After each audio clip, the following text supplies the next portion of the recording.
दो तीन ने अमृत वेले के बारे में प्रश्न पूछा है कि दादी आप अमृत वेले में क्या अनुभव करते हैं, क्या हमें भी ज्ञान का मनन करना चाहिए या उस समय हमको केवल मनसा दान करना चाहिए या केवल बाबा मनसा यो दान मनसा दान करना है या बाबा से बातें करनी है या ज्ञान का मनन करना है। तो अमृत वेला आप अपना अनुभव सुनाए तो हम उस प्रकार करेंगे। नहीं, अमृत वेला जो है वो मनन के लिए नहीं है। अगर हमारा कोई व्यर्थ संकल्प चलता है, मानो कोई अगले जन्म का कुछ किया हुआ होता है, कोई समस्या आई हुई होती है या कोई ऐसी बात हमारे से हो जाती है जो सोने के बाद भी वो आत्मा में समाया हुआ होता है, तो कभी व्यर्थ संकल्प आ जाते हैं या सेवा के संकल्प ज़्यादा चलते हैं। ऐसा किया था, ये क्यों नहीं हुआ, सफलता नहीं हुई, क्या है, कैसा है।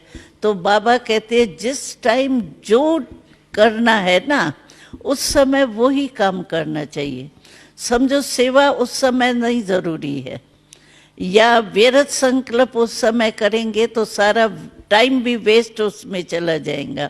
उस समय हमारी स्टेज है, मैं बाबा से करेंट लेके आत्मा रूप में पहले स्थित हो जाए। मैं आत्मा हूँ और बाबा से कनेक्शन जुटा हुआ है और बाबा से जो शक्ति मिल रही है वो ऑटोमेटिकली हमारी फैल रही है।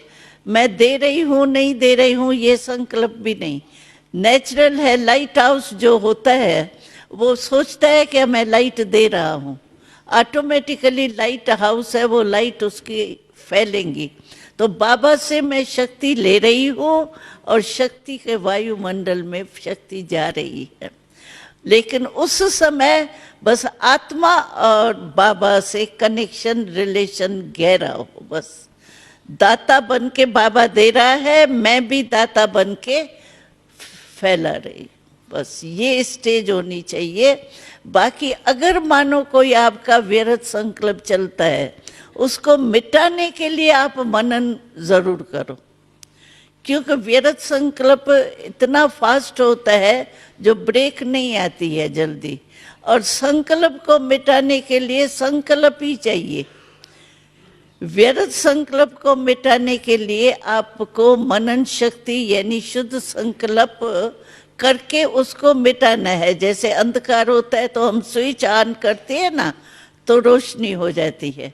ऐसे संकल्प व्यर्थ को मिटाने के लिए आप कोई वरदान या मुरली की कोई पॉइंट मनन करते हो, वो भले करो, उससे सिर्फ वो मिट जावे व्यर्थ संकल्प, जगह बढ़ जावे।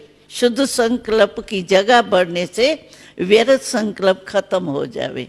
बाकी वैसे जो है वो हमको संकल्प वहाँ उस समय ये व्यर्थ या कोई शुभ मनन करने की आवश्यकता नहीं है। अमृत वेला हमको खुद बल भर के देने की बात है। जितना हम कनेक्शन खुद में भरेंगे ना, उतना ऑटोमेटिकली हमारा फैलेगा। रोहड्यान करने की भी जरूरत नहीं है। बाबा देख ही रहा है, बच्ची बहुत अच्छा बैठी है, कनेक्शन लगा हुआ है, सकाश मिल रही है।